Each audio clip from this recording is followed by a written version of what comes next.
We are recording. Hello, everyone. Welcome to another episode of the Dope Shit Today podcast. I am here with Hercules, aka Herc.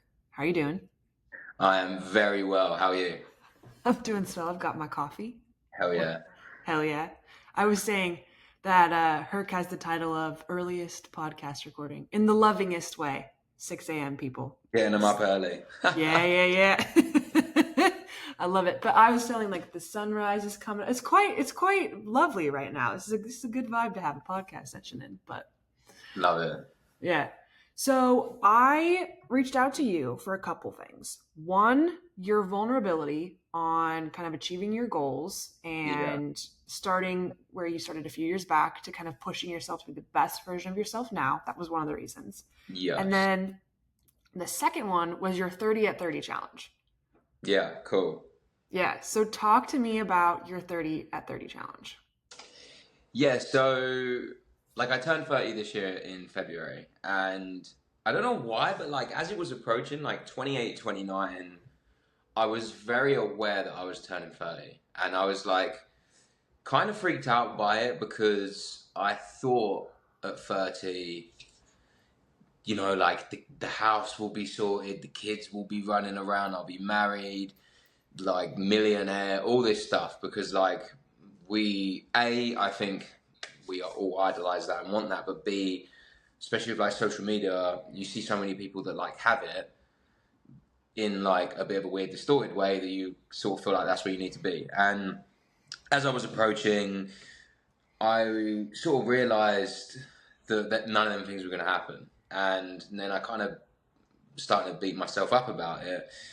And then when doing a bit of research and stuff online, everything I saw was 30 things you need to do under 30 places you should have gone before 30. Here's your bucket list for your 20s. And I was like, wow, everyone really acts like your life is over at 30. And I was like, this is crazy. If anything, I'm going into my physically best form, things like that. So I was like, I want to do 30 things at 30 to kind of almost prove to myself and other people, it doesn't matter how old you are, you can always improve and go forward. It's not over because now you're 30 and you have to be an old, lame, boring person now. So I sat down. I've always been, my catalyst to improving my life was always through fitness and physical, and that didn't always reward me in the way that I thought it would, because I think you can't just look at things from a physical point of view. You have to be more holistic. So mental stuff as well, and that side of things. So the 30 challenges I put together, some were physical, some are more mental things to kind of force me into, not force me, but help me become the best version of myself all round, and make that year that I used to be really worried about actually just the best year yet, set up for a new decade in the perfect way. So yeah, that was kind of the birth of the 30 at 30 and how it came around. Yeah. I'm just turned 29. So I'm Really? I'm obviously not 30, but I feel the heat kind of shit, and I don't know where that's come from. Maybe from the 1950s where it was an entirely different life. I don't know. Where at 30 you're supposed to have all of this shit dialed in. Weird. It's just not realistic anymore. I don't and know. I feel like my mum had me, my brothers and my sisters, all of us had married before she was literally 25. But now I feel the way society has changed, most people even at this age are still maybe, well, in UK especially, can't even afford their first homes. And then if you can't afford your home, you're not really going to think about marriage yet, and then you're not going to think about having a kid. It's kind of pushed everything back, I think. Mm-hmm. I think, I just think them age brackets of where we're expected to do things have just shifted. But so is life expectancy and stuff like that. So I almost feel 35 is probably where the new 30 is. I don't know. But yeah, I mean, it's weird. It might be different for guys versus girls, but I remember being younger and being okay, at this age I'll have this many kids. At this age, you have this whole plan, and you know what they say, you make a plan, God laughs, or your higher energy laughs, or whoever it is that's above. No, I thought that was a great way to celebrate the 30 by doing 30 things around, like, from a spiritual, holistic, physical, Yeah, emotional, mental standpoint that can propel you go into your 31st year the better than you were even in your early 20s. exactly. That's it. Yeah. So I saw that like one of them is 100K on a track, an Ironman, Yeah, 30 random acts of kindness. So talk to yeah, me. Have you crossed any of these off your list yet? yeah. I'm actually 3 days out from the 100K. So Oh shit. Okay. yeah, and it's kind of mad because I've never run that far before. Um, so yeah, that one's gonna be interesting. That was gonna be interesting. I feel like I was gonna make a big deal out of it and have loads of people come down, but now I'm almost like I just want to like zone out and just get it done by myself and just really like I feel like that for me is going to be more of a mental than a physical activity. Like Mm-hmm. putting one leg in front of the other in running has become like, yeah, that's not the challenge. It's telling yourself to keep doing that for 10, 11 hours. This is the hard part. So I feel like that one is my biggest sort of like fear. Some of the ones I have already ticked off are so I did a marathon with a 10 kilo weighted vest on, like for 1 kilo for each year of the 20s. That was that was hard. I bet. I ticked off like a sub, like wanted to get a sub 40 10K, done that. The random acts of kindness, I'm like halfway through as well. And some of them ones are like really cool to me because I'm not really making a like point out of them on social media as such. They're quite personal to me Mm-hmm. because I don't really want to put it on blast as such and it kind of lose why I'm doing it. Like, oh, here's me doing something good just for like from a performative point of view for the sake of content. So I've kind of been journaling all of them ones where at the end of the year I'll probably share a bit more in detail. But for me as well, like becoming a better person isn't just about like, oh, look how quick I can run and how far I can run and how good my body is. It's like, look how great my relationship with my parents has become even in my 30s, regardless of what might have happened throughout my 20s and stuff like that. So Yeah. some things I'm like a bit more quiet around. It's more the physical stuff that is the ones where I'm really like showcasing and sharing with people. So yeah, pretty nervous with 100K for sure. That's exciting. So Yeah. you're gonna do it on a track?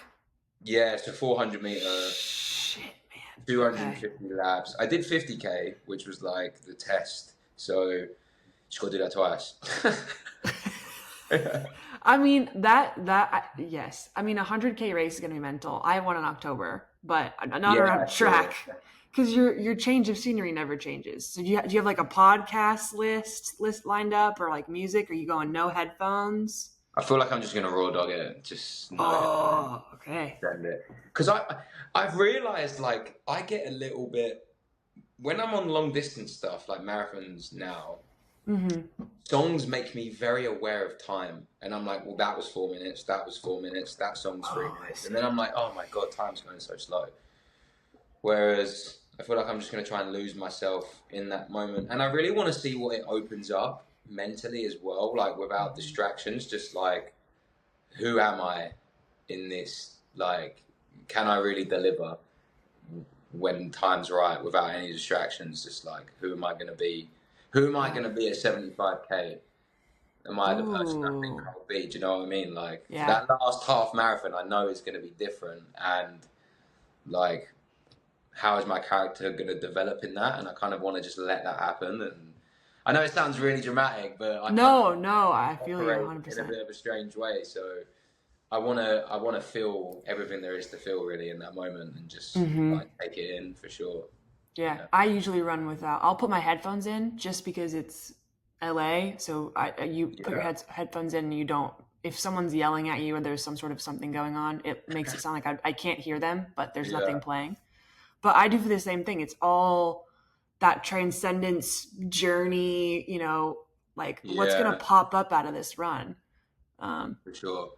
and Yeah, I feel like music can mask that sometimes. It's fun, or yeah, like podcasts. yeah, training for sure is like music all the time. But Yeah. I found the last few races, like when I had a race like last week or the week before, and I think I put music in for like 1K, and I was like, oh, this is kind of getting on my nerves. Yeah, Like, right? and I Yeah. don't even know why. I was like, oh, I just need to zone into the race, because it was like going for a PB. It was running at an uncomfortable pace, and I was just like, even this is. I feel like I become super irritable when I'm like zoned into a goal that I just can't even be bothered to listen to music. I just Yeah. get it done. So yeah. So taking it back a little bit, because you mentioned, you know, kind of your early 20s. Well, I think Yeah. you might have mentioned it when I hit record, but we were talking about it prior to me hitting record, about kind Yeah. of the journey of who you've been, Yeah. and like what's from like a confidence perspective, a capabilities perspective, being the best version of yourself. Talk to me about that. Because were you just not in a good place in your 20s? And then you're just like, fuck it, I need to do some changing and kind of get myself on the right path. Like, what happened there? Yeah. So I think like I'd, God, it's hard to know where to start, but sort of like growing up early, let's call it like early teens, going into 20s.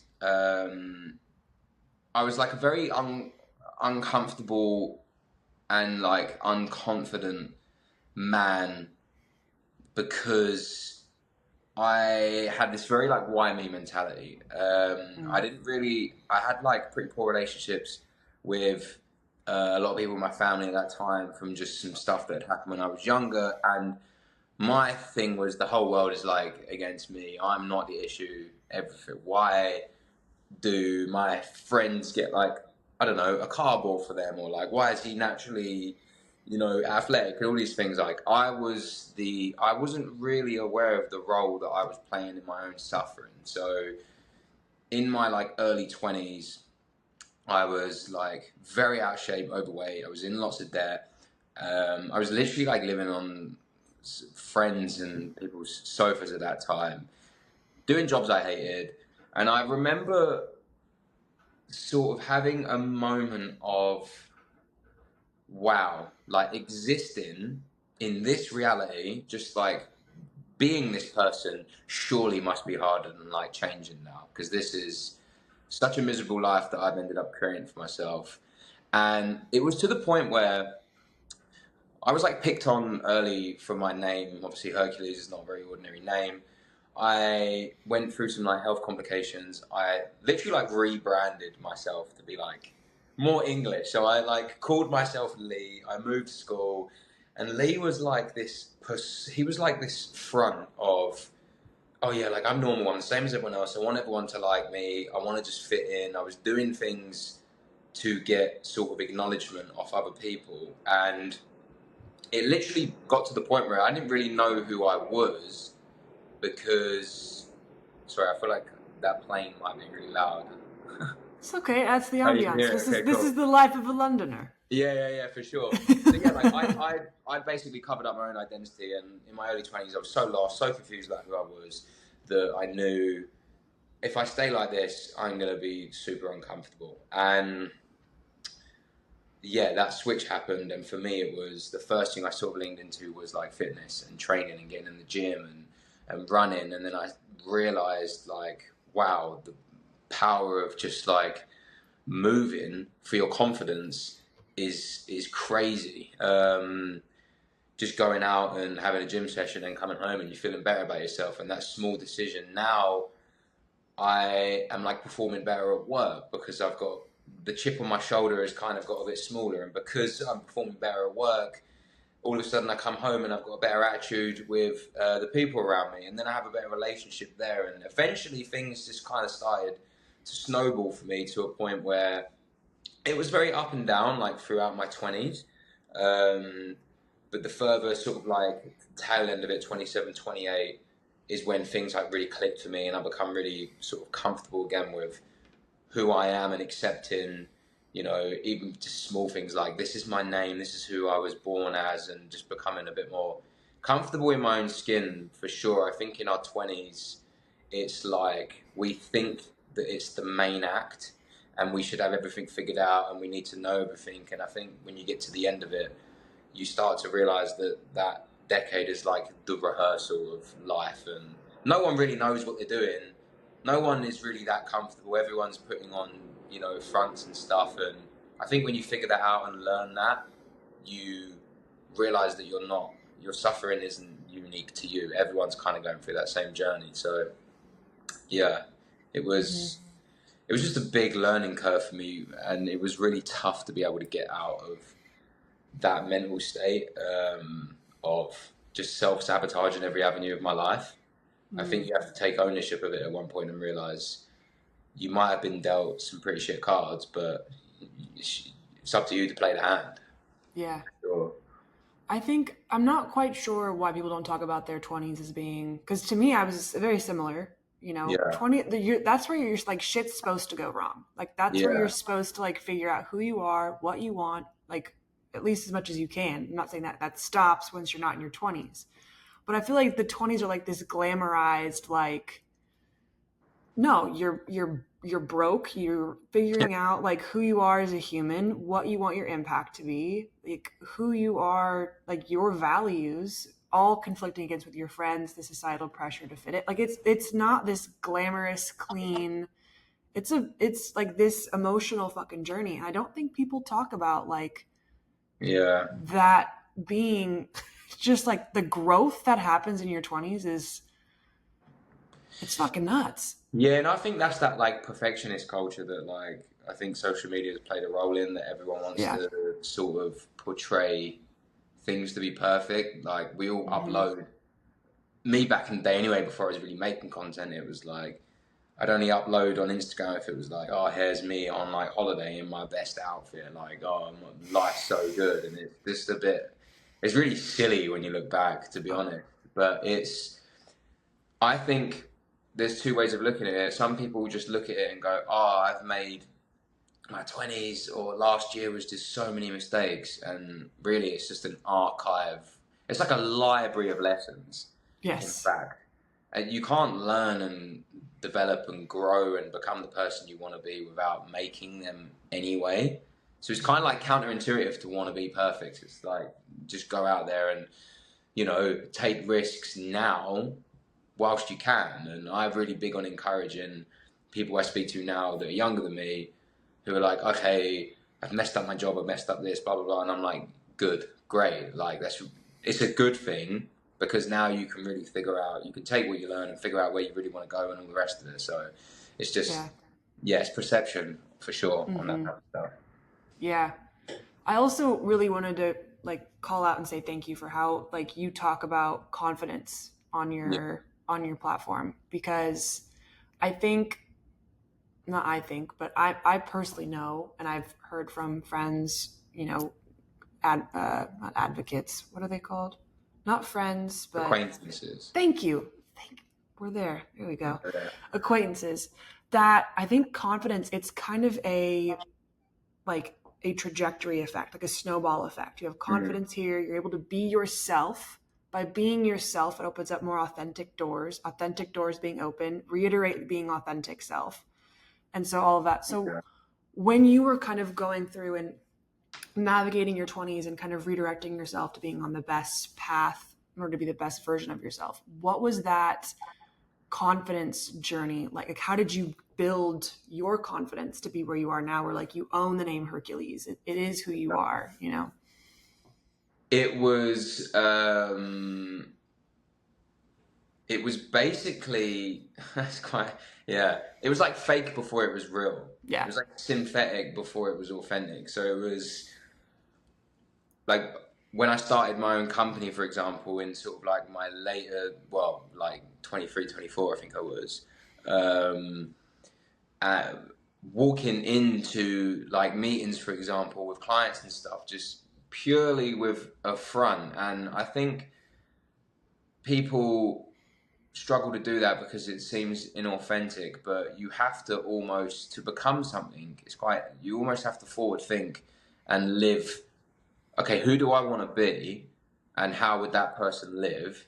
And then live and think like that person and behave like that person before you're there. And eventually you'll catch up. So for me, I wasn't really confident walking in the gym, and I wasn't really confident with, you know, my physical capabilities or the way that I looked or my knowledge in like running a company, But I knew if I let anyone else know, like almost see that, that created like a bit of a flaw or a gap in the plan. So for me, it was sort of convincing myself every day,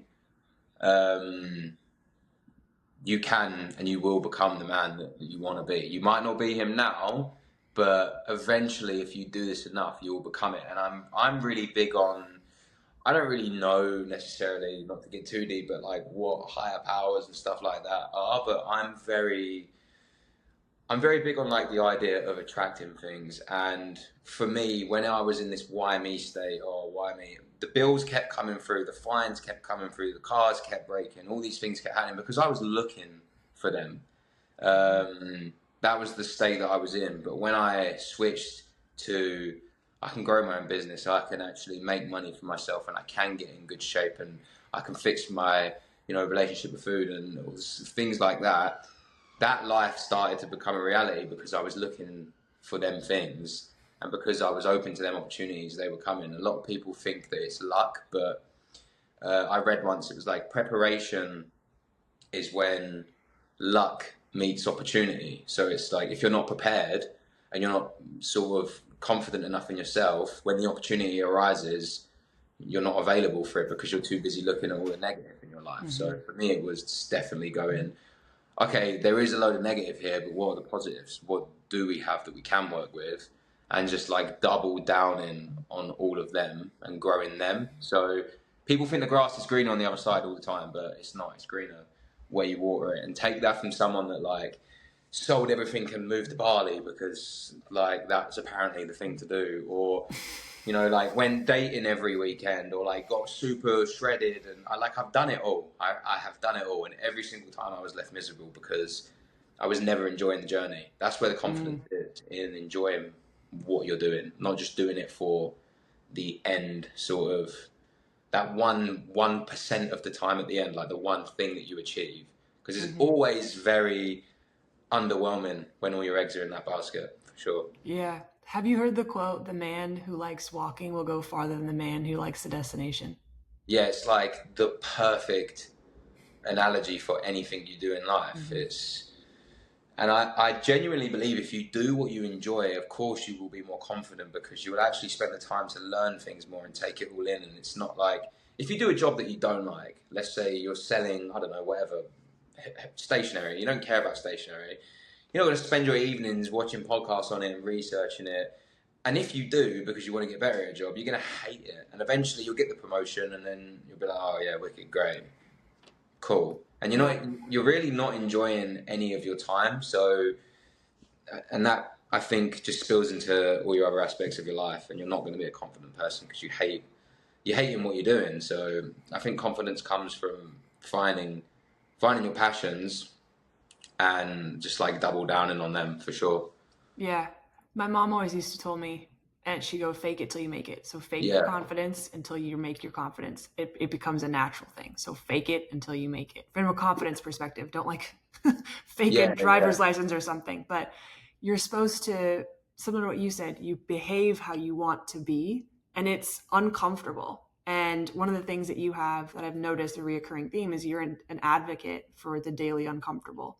Or what is it? Advocate for daily discomfort. Discomfort. Yeah. Yeah. So I think that's where it's like there is a little bit of level of uncomfortableness in trying to achieve the things that are not given to you, that you have to go chase, because it's like it's vulnerability. It's not an immediate yes. It's not a foreseen outcome. It's not confirmed.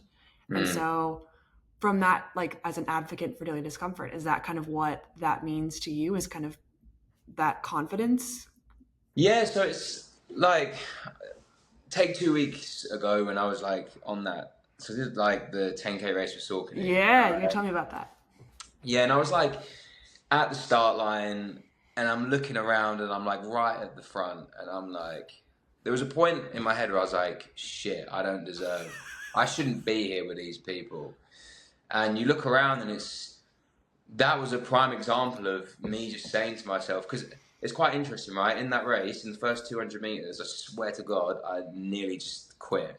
And I don't know why, But in my head, I was so nervous and paranoid and just like, what the fuck am I doing at the start line with these people that are all incredible athletes? And then in that moment, I had to remind myself, like, you deserve to be here. Like, you're meant to be here. You put the work in to be here. And if all these lot are here, there's no difference between you and them, except for the confidence. And that is how I like help calm myself down, because I'm nervous. And I say to people when they say they're nervous, good. Like, nervous and being uncomfortable shows that you care. And caring means you're going to put a good level of effort in. So for me, I'm very big on the daily discomfort thing, because every time, like, the things that we really want in life are on the other side of our fears and our discomfort.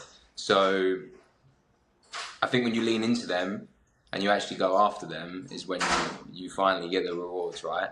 So like on that day, for example, rather than letting them get to me, it was just like, I'm just going to all in on it. And then the time happened. So Yeah. yeah. I like that. You mentioned I always love watching before a race who lines up at the start line, because you see the people that have like their watches, they're ready. They're like, no question of like whether or not they're supposed to be there. Yeah. So I always find that interesting. Yeah. And it was like, you look around and you see like names that you know, and you're like, Jesus Christ, like, what am I doing here? Like, because I think back to like me 3 years ago, for example, and but it's good. I think it's good reminders. It's good to remember everyone is human and comes from some, like, I've had to work hard to get where they are as well. So it means you can do the same as well, and it's just like a nice, humbling reminder for sure. Yeah. Earlier you mentioned you believe in attraction. Is that the law Yeah. of attraction what you're talking about? Yeah, I guess so. I think. And there doesn't have to be a right answer. I heard that, and I'm also Yeah. someone who believes in like what you put out is what you get back. What you like control up here is what you're gonna get. So I was just Yeah. curious. I think people, it's quite funny actually. I think people think that I'm a lot more spiritual than I am in that sense. For me, it's more every time that I've focused on negative in my life, it seems to like breed. Mm. And whenever I focused on good, that seems to breed. So even when I might have like got in really good shape, or like been working really hard at the gym, I'd be focusing on like maybe the one little insecurity. So none of them things ever felt good. So I didn't attract, and I wasn't getting the confidence and the success that I wanted, because I was sort of highlighting minor flaws still. Whereas when I kind of decided I can, like in business, for example, it was, I can go out there as a young 20-year-old and start my own company and grow from nothing. Other people have done it, and walk into meetings with a straight face, like, this is what we do, and like have confidence behind what I'm trying to sell, and really, really like believe in it, and cut off, like, I don't know if you know the phrase, like burn the boats, like really, we went all in and gave myself no alternatives when we were doing it. There is no other option than things working out. And sometimes I say to people, like, it's half attraction, but the other half of it is when you believe it so much, you end up doing the things that need to happen to make it happen without even realizing, because there's almost no other option. Like when you've cut off them, when you have burnt the boats, for example, your business will be a success because it has to be. Otherwise, you're not eating at the end of the week. And it's almost like it just helps create that. So yeah, I do think the mind is such a unique, powerful thing that if you can get in the headspace of just focusing on what is good and just sticking to that, it will. I don't know how. I don't think anyone knows how, but it does come to you. It does. You just have. It takes patience as well, for sure. Yeah. It doesn't happen in a day.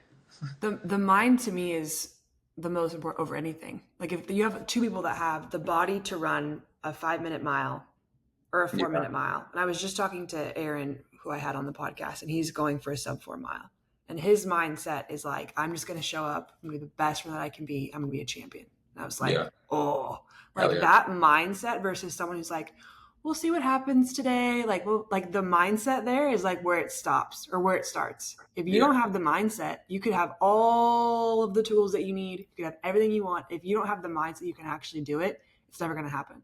Yeah. Sorry, go on, carry on. No, I was just saying that I think people like, yeah, you can have all the, the body, all that sort of shit. But if your mind does not think that you can do, if you don't let yourself explore what you're capable of and let your mind like push yourself, you're never going to know.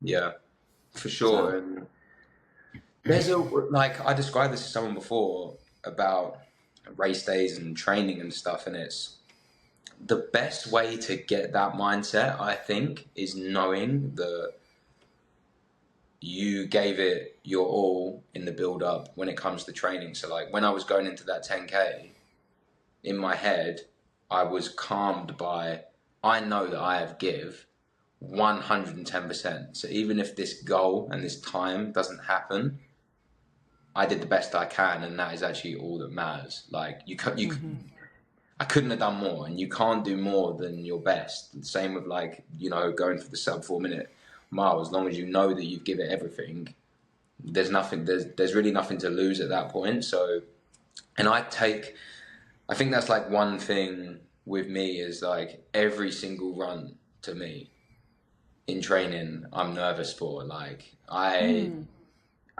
like I sound really arrogant, but I'm like a dog with my training. Like I'm so just tenacious with every run. It's like every run is like a race day to me. It's like I just really go at it hard. Not always fast. I don't even mean that. But even if it's like, right, it's zone 2 today and I've got to stay under 140 heart rate, I'm like, yeah, I'm going to smash 138 heart rate today. Like I just take it so seriously. I don't even really know why. I think I have quite an addictive personality that used to get channeled into the wrong stuff. And now it's just in my training, whether that's a good or bad thing, because it can be negative sometimes. It seems to work for the most part. Like, yeah. Well, it's also one place you can put all of, not all, because you have your own business, but it's a place where you can put all of your effort and focus on one thing, not thousands of things, one. And I think that that's so fucking refreshing when we live in a world where there's like multitasking up the ass of like things to get done. So when you're running, it's just, that's the goal. That's it. Literally. It's such a mindful tool. Like I've tried all the YouTube videos. I've tried to lay there and do the meditation, and because I'm very active up here. Same. I'm literally actually, funny enough, looking at a stack of books, all self-help ones, that a lot of them like small 10-minute meditations, and just none of them like really worked for me. And it wasn't until I got a little bit more into running that I was like, I'd finish a run and be like, Jesus Christ, an hour went by and I didn't really think about anything. I don't really know what just happened. And then I'm like, oh, that's mindfulness. Like, I was just in the moment with my breath, with the trees, out in the, like, wherever in the park. And I was like, wow, that was sick. And then that's actually how I got into running, really. I was like, cool, this is like my thing, to just think about nothing. Yep. Turn your brain off. So, sure. Oh man, my coffee's making me okay. So through all of this, personal journey in regards to mental, physical, emotional, spiritual, you've also decided to kind of document it. And this is where I want to talk about your content creation. Yeah. Because this is how I found you, was because you had a very vulnerable video about you just being like, no one cares that I'm recording a video in public. No one cares. No one gives a shit, like in the best way.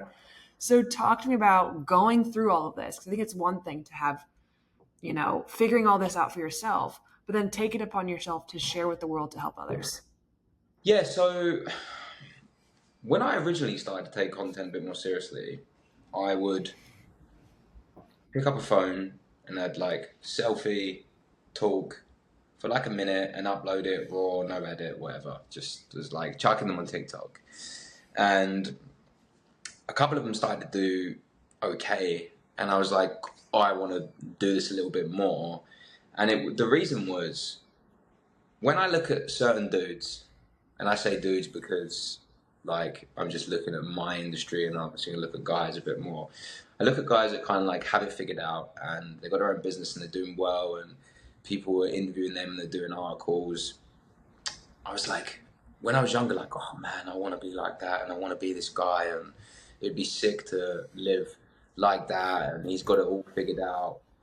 And then when I kind of got there as such. I was like, a lot of people don't really share that vulnerability, and you just think they're just like this slick guy from day dot that just has had it all. So for me, it was, I really wanted to be open and more vulnerable, so younger people who were following me would see I came from the same place as to where you're at now, by the way. And I used to look like this, or I used to have all these negative thoughts and problems go on in my life. And here's how I navigated out of them. And if every video that I post can sort of help one person understand that, for me, I feel like I'm doing my job as a person. I feel like that is what my sort of purpose is. I used to just upload stuff where it'd be like I said earlier, oh yeah, here's me on holiday looking all cool at a fancy restaurant. Like, what value does that give to anyone realistically? It just strokes my ego if the post gets a load of likes. Whereas now, if I put a message out, the 21-year-old me would have killed to have some guy tell him. For me, it's like, it makes me feel good doing that. And it's a win-win, because if it helps someone, you know, I put out a video yesterday that was quite deep about something I wrote just about life in general, and I had a few messages from people like, shit, I needed to hear that. And it just is, it helps me like sleep much better at night knowing by sharing these things. So, but with the content, obviously, the more I got into it with Instagram, I was like, oh, you can't just like talk to the camera and stuff. You need a visual hook. You got to do the sound. You got to have your own branded font. And then I like invested in the camera and done all this stuff. And I used to hate it, but now I quite enjoy it. Like, I quite enjoy just having an idea and then being like, oh, Jesus Christ, I'm going to need to shoot like 40 shots for this. And then like actually just doing it and making it happen. And then watching it and being like, sick, that idea come out of nowhere. And then you just like put it out there and just see what happens. And it's a fun process actually as well. Yeah. Yeah. You mentioned, you know, sharing the messages that you share, because the 21-year-old you would have loved to have had that kind of light or insight. Yeah. And I think the beauty of where we are now is we're guided by what we want to be, but also reminded of who we were. Yeah. And so I think the fact, and I very much think the same way, is in my early 20s, like I was pretending to be someone who I wasn't. Yeah. Or not pretended. I played basketball. I didn't quite fit in, but I completely dropped who I was as a human to fit in with like the people I surrounded myself with. I didn't ask for help. I sold all my shit and moved to New York by myself. Knew no one. Like, I just put myself into really interesting situations, trying to figure out and find answers. And I have them now. So now it almost feels, I feel guilty not sharing them. I don't have all the answers, but I have some things that might help someone who 21, 22-year-old me would have been like, oh, yeah, okay. There's also an element of like, you want people to figure it out for themselves. So like one part of me is like, well, I'm kind of glad I didn't get the answers, because working it out sort of helped sculpt me into who I am.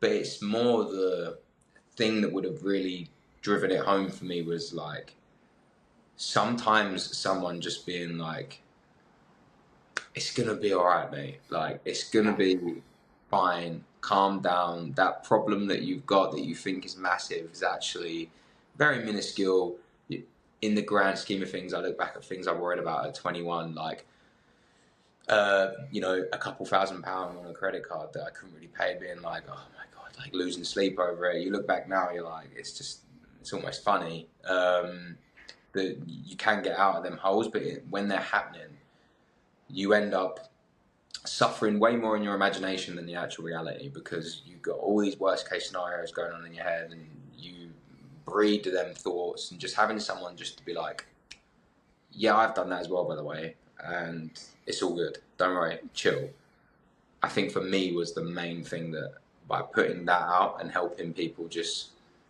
understand that, I think people can only benefit from that. So Yeah. So you mentioned you're a business owner. You also, you know, create this content on the side. How are you, you know, social life, mental health? how do you balance all of these? Yeah. How do you balance all of them? This is such a good question because I was talking to someone about this recently, about balance, and I was saying sometimes it's quite interesting. I don't want this to come across the wrong way, but like right now I'm not very balanced, and I think sometimes that is the balance. If you look at life in a less like spread out the years like that, in general, day to day, it's good to have balance, have a bit of downtime. Like I did a video recently saying you can do hard things, but you can do easy ones as well. By the way, and all your favorite influencers and endurance stuff do. People take a little bit of time off. Right now, it's like a typical day is honestly, and I'm not one of these guys that advocate getting up early. By the way, this is just for me. I'm like maybe 5:30 up. I have to do my training before work because I have to commute an hour in. So my training usually happens. Running training usually happens bang early in the morning. An hour commuting to the office, which I'm in there 8 hours a day. From there, it would be like strength training most evenings, which is when I'll then edit my content on the hour commute back, come home, eat, go sleep. I literally get home at like 8:30 in the evening, so I'm like out the door at 5:30, home at 8:30, and it's like lights off, maybe 9:30, crack on, which is really boring, by the way, and it's not a life that I want to live for a long time. But right now I have goals when it comes to the 100K or the marathon time that I'm trying to achieve later in the year. They sort of require that from me right now, and that is part of the balance, is that right now needs to be a little bit unbalanced and a little bit biased towards my goals. As long as nothing else essential like crushes and crumbles around me, because I've done that before where you go so all in. I was so all into my business in the early years that I lost my relationship. I didn't lost most of my friends. Didn't really speak to my family. Like, okay, yeah, cool. Created somewhat of a successful business, but every other element of my life has fallen apart. My physical body was like just wrecked. Didn't even train anymore. So I'm very conscious of like not doing that. And what I have got good at is prioritizing within the week. There has to be a day or two where I have some time to myself recreationally, and that for me is balance. So it's not necessarily, I feel like a really big plane's going past now. It's not necessarily like a daily balance at the minute, but just making sure in the week I have time to like just reset the scales a little bit. But I don't really advocate that is necessarily the best way to be, but I do think sometimes if you have a big goal, you gotta be a little bit obsessed sometimes to make it happen. And I think that is just the harsh reality of having, especially with like runners that are doing marathons and stuff like that. Like marathon prep is going to take up a lot of your life. It's gonna be a relationship. It's like a partnership. Like you're partnered to that training plan. It's gonna take up a lot of your time, and you either accept that or you don't do it, and it is what it is. Yeah. I asked this for personal curiosity, but I'm sure especially in LA, you kind of find like it's very uncommon or very common for someone to have a side hustle. Yeah. Because I don't know, I think there's kind of I don't want to say a rebellion, but there's very much awareness that the 9 to 5 working for someone else, stuck in a corporate rut, isn't the American dream, quote, to see how it is over here. Like it's set up to be, right? Like it's just not like that. So you have a lot of people that have side hustles trying to make them pave their own way by balance, and some could go all in on this side hustle. Some have split by 2, right? Let me continue to make money for my main job and build up my side hustle until that switch. And then on top of that, you have people that are training. Fitness is huge in LA. So it's very common that priority of, so I was just curious. I myself, like some days, if I don't check in, like if I'm doing podcast recording, because I also have a full-time, like I call it a muggle job. I'm a muggle job. I'm an employed person. I get to work from home, which is fucking a game changer. But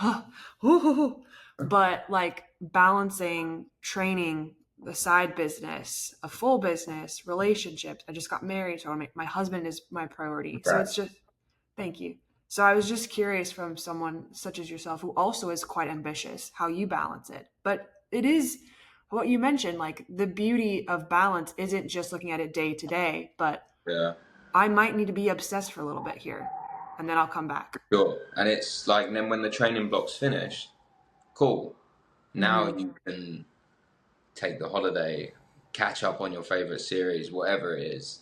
Yeah. Like I'm all for that. Like I just think a lot of the time some people are like I don't have the time and I'm like, well, you might do if you look at your day a little bit differently. Because I used to be Yeah. that person. I don't have the time, but I have time to, you know, get an extra hour sleep every morning because I just snooze the alarm, or I have time to watch like 3 episodes of Modern Family every night, or whatever it was that I was doing. Like, just there is time. You just have to sacrifice some of them pleasures. But I'm very big on like I see pain and like the discomfort as like a currency, and it's like you can either spend it in Mm. 2 ways. Like the pain, if you just do the same thing and you don't really work towards them goals, and that's your balance, that will be painful in the long run because you'll look back and realize you never really you didn't change. You're just doing the same thing, and eventually it becomes very depressing. And you watch someone else achieve the things you want to achieve, or you invest that pain in doing the hard things, going to the gym, doing the training plan, signing up for the marathon, doing the prep work,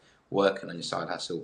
Both are equally as painful, like they really are, but one will reward you in the long run and one will punish you. And it's just realizing, okay, cool, I'm going to invest my time a little bit differently. And at first, I think it's really hard because you're like, this sucks. Sucks. I hate running. I don't even want to go to the gym. But if you just do it for a couple weeks, honestly, you'll start wanting to go. Like, and then all of a sudden, it's not really. It's like enjoyable now. Like I don't Mm-hmm. really think about it. I just get up and I'm out the door, and it's part of my day. It doesn't feel like such a drag all the time. Like Yeah. a lot of the time, but not all the time. Yeah. Yeah, I get that.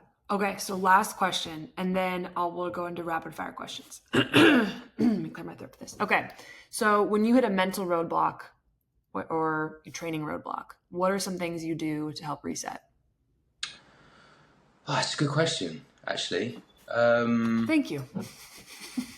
So when I was training for London Marathon, I become so obsessed with like heart rate and my VO2 and things like that that like if I had any run that was not good, I'd be like, I'm fucking going harder tomorrow. Like, and to the point where I just burned myself out. I ended up getting Achilles tendonitis. I ran London Marathon completely injured. I literally had no days off in training. I was running 7 days a week. It was so stupid. Whereas now, when I have them signs of like pace isn't feeling that good, heart rate's high, this sounds like such a simple answer. I just sleep. I like just sleep more and prioritize the rest side of things. For me, I've I think people always try and overcomplicate it, and they're like, I'm doing this mindset or this mental workshop or tool or whatever. Whereas I'm like, yeah, I didn't get 8 hours sleep last night, so no wonder training sucks and I'm hitting a wall with it. So let's just like switch off the screens a bit earlier tonight. That one was massive for me, and the second one was just being way more accepting of where I was in the journey and working with that. So I think we get a bit caught up now in pace and stats because most people will only show the good stuff. And even me as well, like you got a lot of people, you see all their times, you see all their stuff. And but I guarantee you, all them dudes still might go out on a zone 2 run and cut it 2K early and walk home because they're cooked. And I just was way more accepting of that now. That's like the softer side. The more harsh side for me, which maybe isn't the best for everyone, is I would like really remember my why and the purpose of why I'm doing this. So there was times where before I really had a goal and I was like doing running and stuff, I would skip workouts because it didn't really matter. I'm not like really working towards anything. I'm not really that bothered.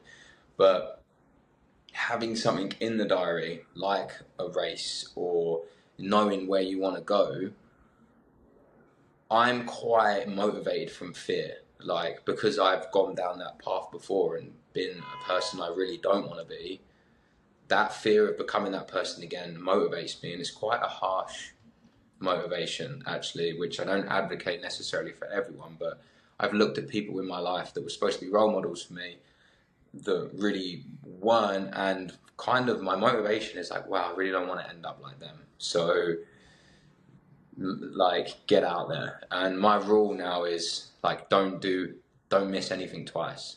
And I just kind of stick by that. That's like a real, if you need a day, have a day, but I will never miss gym twice. I will never miss 2 work runs.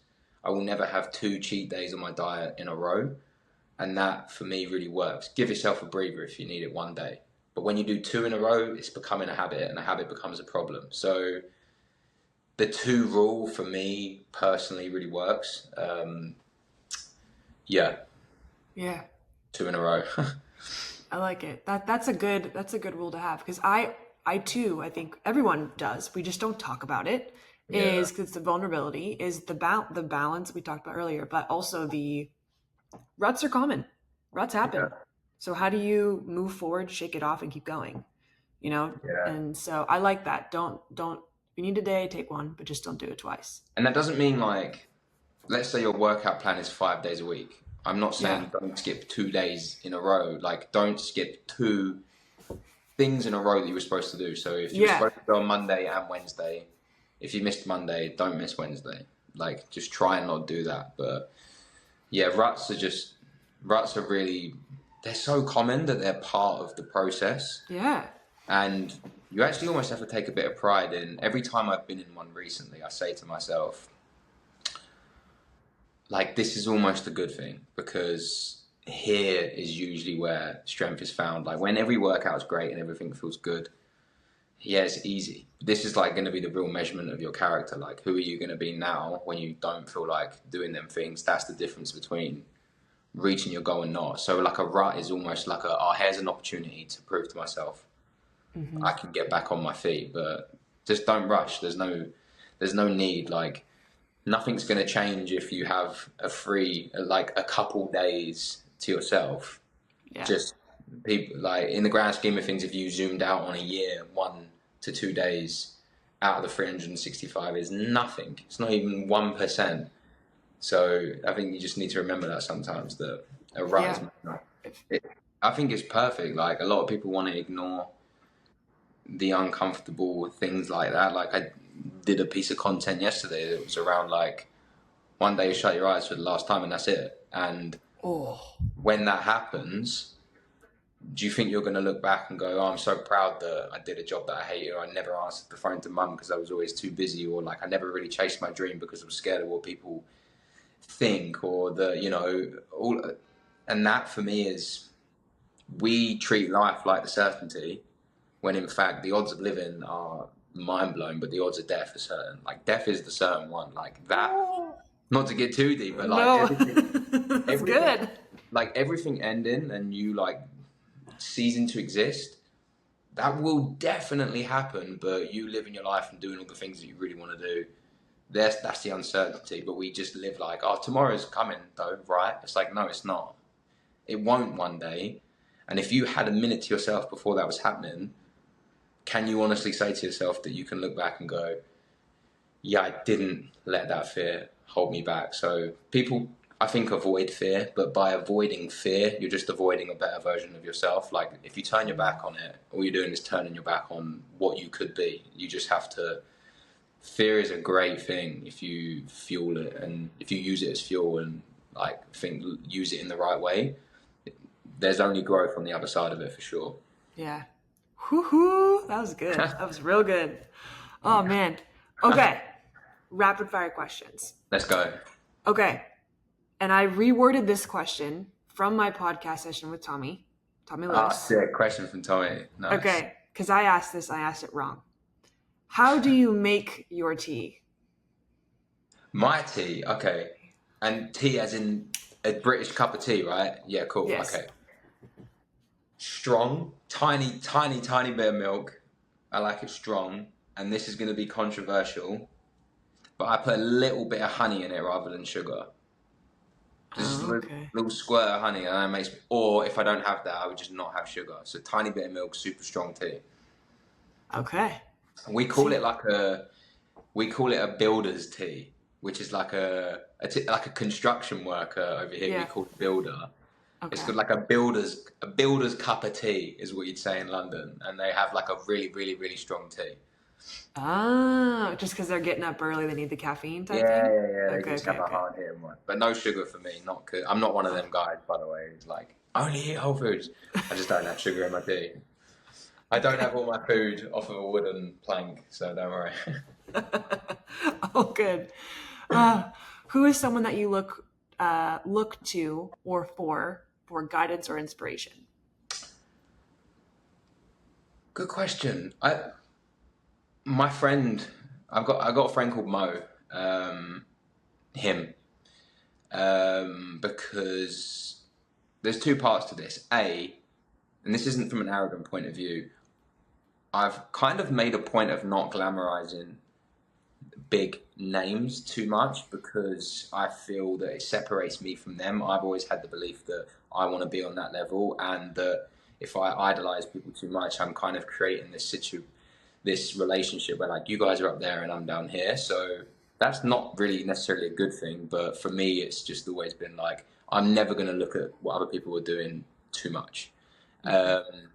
But from like my own circle, I've got a friend called Mo. We've been through like very similar situations in terms of what we personally dealt with, and he's a very intelligent, well-rounded, like literate, clever guy that's read loads. And if he kind of like green lights something for me, or if I need to like talk to someone, I know that he'll tell me what I need to hear, not what he thinks I should hear for the sake of having a good friendship or relationship, which is good. It's good to have people that will tell you things as they are, not as you want them to be, if that makes Mm-hmm. sense. Yeah. I liked that note about I mean idolizing people, the creation of like they're up here, I'm up here. That's a good Yeah, thing to call out too, because I've mentally run into people, especially in LA, where I'm like, oh shit, this person is like has like a 7-8 figure yeah, business. I'm like, nope, they're human. They are exactly. human, just like I am. Like that kind of like we're not any different. Yeah, and it's very, like I got Goggins' book. I've read Goggins' book, great, but I don't care what he's doing every day. I care what I'm doing every day because Yeah. that's how I'm going to become that higher version of me. I don't care about his higher version. I know that sounds really Yeah. harsh, but like No. I don't want to get too involved in other people from that sense. So Yeah. people have a lot to discover in themselves if they just focused a bit more inwards rather than outwards for the inspiration, I think. Oh yeah. Love it. Favorite movie? Spirited Away, for sure. Have you seen it? No. It's a Japanese film actually. It's by Studio Ghibli, which is it's animated actually, but Okay. it's very deep on many levels.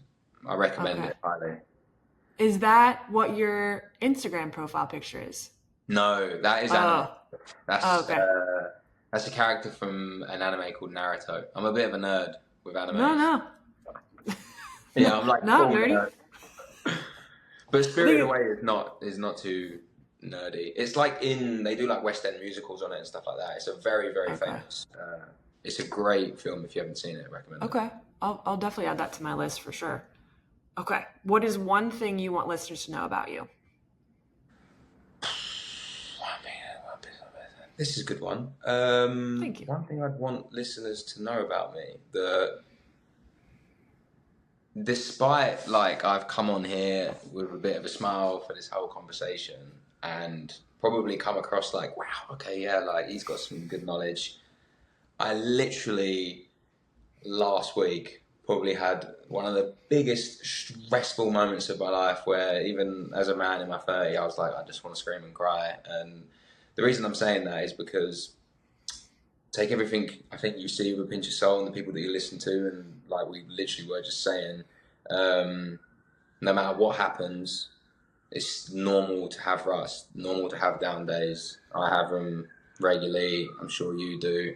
And if you are listening to this and maybe have took some nuggets of wisdom out here, know that the main one is I completely don't have all of my shit together, despite maybe the messages that I put out there. But I think that is what makes I think that's what makes things perfect, and I think that's what makes us human, is that there's imperfections along the whole way, and I embrace them now, so you should as well.